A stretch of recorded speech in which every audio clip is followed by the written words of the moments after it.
The standout strategy is not about ego. It's about clarity that allows you to become the go-to person for the people who need you most. Remember, there's somebody in your community who you're the best for. Say to me, what if I've got multiple chiropractors in my practice? Do we all need to have that same standout strategy? So remember, we don't have the billion-dollar budgets or the massive marketing teams like Apple or Nike. So you might see Apple, they look like they're marketing to lots of people, and Nike looks like they're marketing to lots of people. But that's because they have huge budgets and huge teams.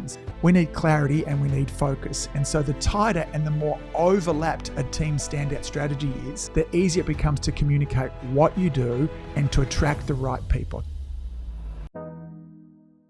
Good morning, good afternoon, and good evening, folks. Hey, welcome to another episode of the Marketing Your Practice podcast, a podcast where I have the pleasure of simplifying the marketing and the mindset so you, the chiropractor, can increase your impact, your income, and your enjoyment in practice too. In today's episode, we're going to be diving into one of the most foundational pieces of practice growth. It's what I call the standout strategy. Now, before we get into that, we're going to take a quick look back at the 7-figure practice lifestyle triangle. It's quite a mouthful, that, isn't it, too? And the 3 major problems that we face when we're wanting to grow a practice. Then we're going to explore why trying to appeal to everybody is actually hurting your visibility. We'll go through the real goal of the standout strategy and why it's not so much about being better, it's more about being different. And what to do if you're unsure who you're best for as well, okay? We're going to go through 10 essential questions that you should be able to answer about your ideal patient and how to approach all of this if you're part of a multi-practitioner practice. Perhaps there are multiple chiropractors that work all together. So we've got a lot to cover, so let's jump in. Now, last week I took you through the practice triangle. This is a framework that's designed, it's really the result of more than 20 years in practice for me. It's designed to help chiropractors overcome the 3 biggest challenges that hold us back from growing our practice. Now, it often seems like there are several hurdles, sometimes dozens of them that we're trying to manage all at once. But really, there are only 3 problems that we have, okay? And this simplifies things for us. The first problem is that nobody knows us. This is a visibility problem, okay? Our marketing helps with this as well. The second one is no one stays.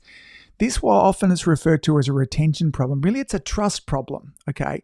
The third problem is no time, okay? And this is a leadership problem, okay? It means that we need to be leading our team, leading our systems, and putting all of those things together. So the goal of the triangle is to help you build a practice that delivers a really high income, high impact. That means there's meaning at work and high enjoyment. A practice that you love coming to and showing up in each and every day.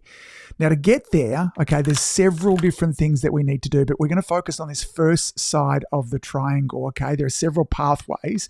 When we want to solve the problem of nobody knows us, we need a standout strategy, a broadcast engine, and a reactivation recall blueprint. Today, we're going to go really deep into the standout strategy. Now, why does all of this matter? Okay, why is this important? Well, we're exposed to somewhere in the vicinity of 5,000 marketing messages each and every day. Now, this might sound overwhelming. It kind of is. But what matters most is as we're scrolling through, as we're skimming our way through these messages, we're asking ourselves one really important question. This question is this for me? And if the answer isn't immediately obvious, then we just move on, okay? So all these messages that are coming to us, whether they be through billboards, on the radio, on the television, through social media, if it doesn't jump out and say, this is for me, then often it almost looks invisible, okay? Now, when we're trying to appeal to everybody, this is the fastest way to disappear because we end up trying to be quite vanilla, a little bit in this category and a little bit in that. You know, I'm the chiropractor that's great with prenatal care. I do lots of work with kids as well, but I'm good with athletes. If you happen to be having some migraines, then I've got a great approach for that as well. When our message is trying to cover multiple parts of these areas, it's often bland and it doesn't stand out to anyone. So today is all about helping you stand out, not by being louder, okay, or fancier or better or anything like that too. So let's have a discussion in around this idea of better versus different, okay? This is a really key shift for you. The standout strategy is all about making it easy for people to see why you're different, not better, but different in a way that matters for the right person, okay? And that's where a lot of us as chiropractors really get stuck. They think, I don't want to sound like I'm putting other chiropractors down in my community. We're a tribe. We all need to stick together. Now, I get that absolutely, okay? The last thing we need as chiropractors is to be there's enough other people trying to put us down. We don't need to be doing it as well, okay? So here's the reframe. It's not that you're better than another chiropractor in your community, but you are better for a certain type of person. There's someone in your community right now who would thrive under your specific approach, whether that's your technique, your energy, your philosophy, your way of listening or communicating, but they don't yet know that you exist. You're invisible, okay? You're your best kept secret in your community for that person. So the standout strategy is about identifying that person and then being able to really clearly and confidently communicate why exactly you are who they have been looking for. Now, when you get this right, your content is going to connect. Now, this doesn't matter whether it's content being your website, maybe it's a newsletter that you put out, maybe it's a workshop that you do in the community, or it could be social media. Your marketing will feel way less forced. You'll stop trying to speak with everybody. And usually this means, because again, when you're trying to speak with everybody, you end up speaking to nobody. But this is where visibility all of a sudden starts to morph into attraction, okay? And all of this starts with clarity. Now, if you're not sure who you're best for, and this comes up a lot for chiropractors when they're new or when they're transitioning into a new practice, they might say things like, I don't know who I'm best for yet. Like, I'm brand new in practice. Maybe you don't have the confidence enough to kind of plant a flag. Now, I get that. I remember being in the same situation myself, so it's totally understandable as well. So maybe what you can start, and a better question for you at this stage is, who would you like to be best for? If you could choose to be looking after a group of people, who would it be? Okay, now you could start there. Who do you enjoy serving? What cases really light you up? Is it working in the prenatal or pediatric place? Is it athletes? Is it families in general there too? Where do you want to grow and upskill? Because again, if you're new in practice, you're going to need to be doing some upskilling. So where are you happy investing your time? Okay, you don't need 20 years of experience to start forming a clear intention about the kind of people you want to help. This is something that can happen really quickly. Okay. Now, here's another thing that I wish somebody had have told me earlier on. You're really allowed to change. Now, when my entire journey all the way through college, I was focused on athletes. I had this dream of one day being the chiropractor for the Australian cricket team. And so all of my extracurricular activities, everything would kind of towards athletes. And I really started to get some momentum with that, not with our cricketers, but in some of the areas of our elite swimmers. I was looking after many of our Olympic swimmers. And all of a sudden I started to realize that I did not enjoy this at all. Now, for those of you that have worked with athletes, particularly elite level athletes, many of them don't want to pay because apparently it's a pleasure for us to be able to look after them. They want you to be on call 24/7, 365. As a health practitioner, it was also quite tricky because what many of these athletes just needed was a rest. I used to think that elite athletes, were these fine-tuned machines and were incredibly healthy. They're not. Most of the elite athletes that I've worked with are not healthy, okay? They are, and particularly swimmers, because they spend so much time in the pool. They're on the edge of breakdown all of the time. And so philosophically, it was a contradiction for me. It was hard work. I didn't enjoy it there too. And so then I transitioned into a family practice. I realized I had these families that were coming in for care, that were paying, that were appreciative of me. They loved the work that I did. And I got great results with it there too. And then the final stage of my practice, there came a time that looking after little crying babies and the difficulties that goes along with looking with little children wasn't part of what floated my boat either. So I started to transition more towards just looking after professional couples. So there was 3 different journeys through my practice. And as this happened, it changed the way we marketed. It changed certain things on our website as well. So if you're choosing a part of your standout strategy, again, this is not a marriage that you're going to have to stay in forever. Just begin. You have to choose something, though, as you're moving forwards. But again, each time I made this shift, there was more clarity for me. Now, we really do need to know your person. Once you've clarified what it is that makes you different, who you're for, the next step is really getting to know this person. And it needs to go deeper than I work with athletes or pregnant mums. There are 10 questions that I think you should be able to answer at least 5 of these. But if you want to be great at this, you should be able to answer all 10 of these. Now, here they are. And after I go through these, I'll give you some examples of how you might answer these if you are a family vitalistic nerve system first type sort of chiropractor as well. Okay, so the questions are this. What are they frustrated by?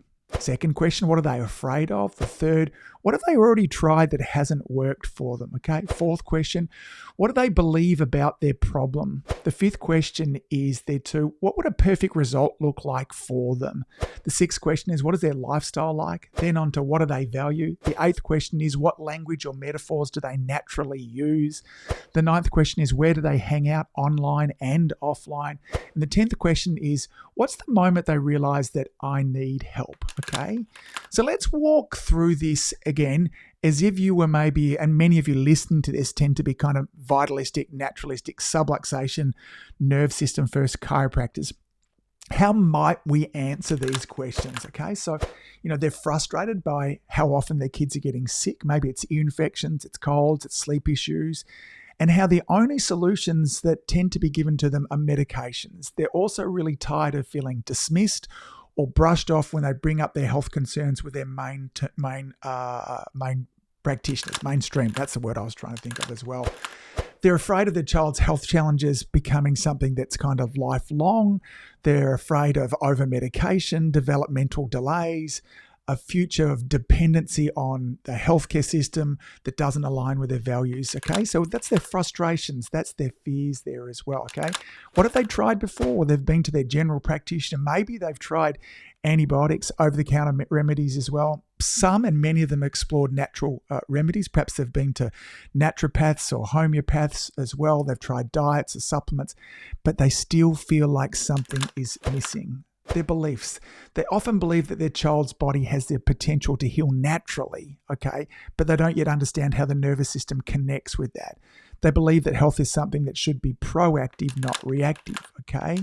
So what would a perfect result look like for these family? Maybe it's a child sleeping through the night. It's definitely fewer meltdowns. It's fewer medications. It's staying well through winter. It's focusing better in school. It's a body that doesn't rely on medications. It's a family that's, as Fred Barge would say, it's living a life without fear. Now, what are these families like? They tend to be, in my experience, they're busy and full. They're juggling work and parenting and school drop-offs, weekend sports.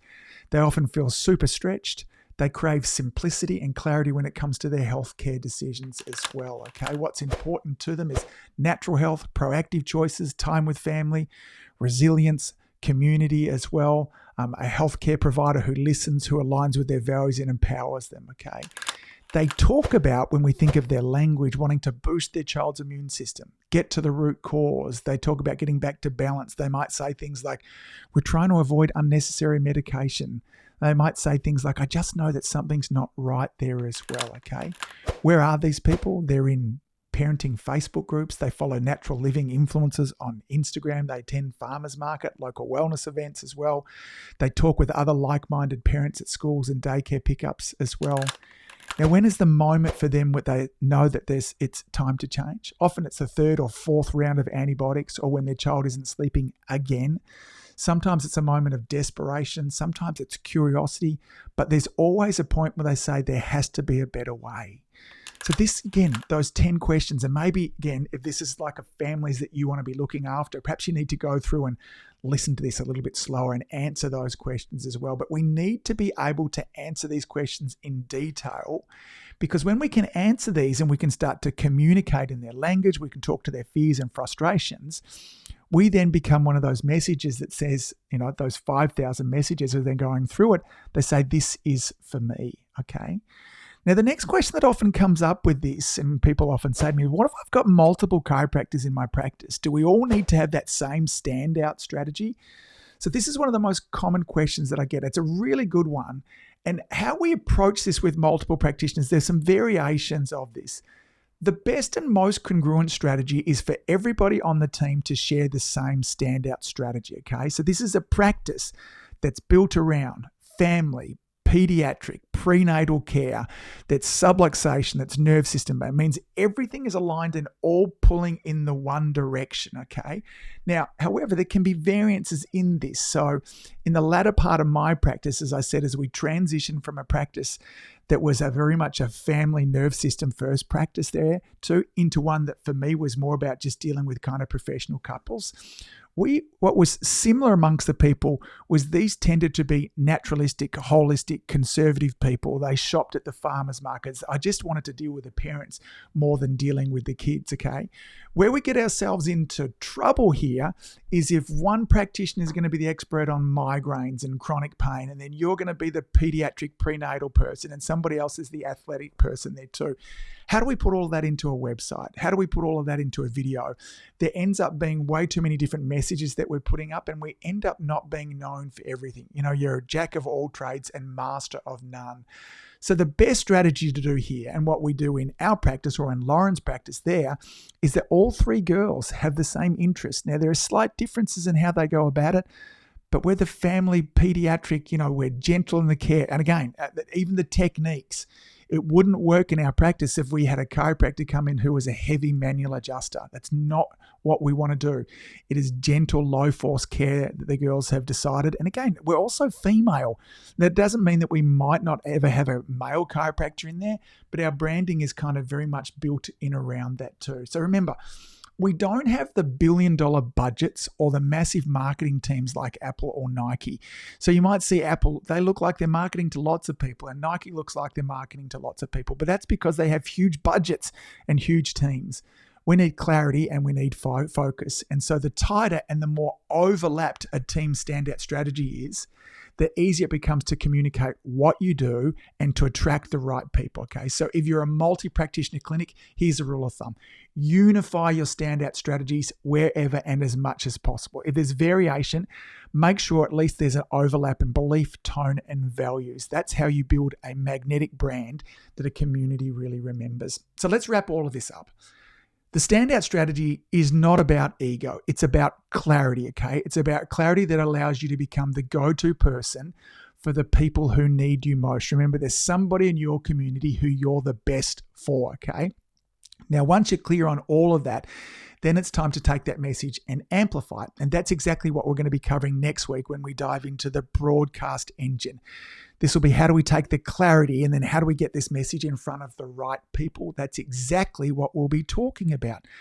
As always, folks, thanks for all that you do. Keep saving lives. Thanks for tuning in, and I look forward to seeing you back here next week. Bye.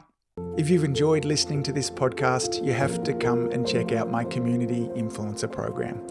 It's my monthly coaching program where we take all this material and I'll work with you to help you apply it, implement it, and systemize it.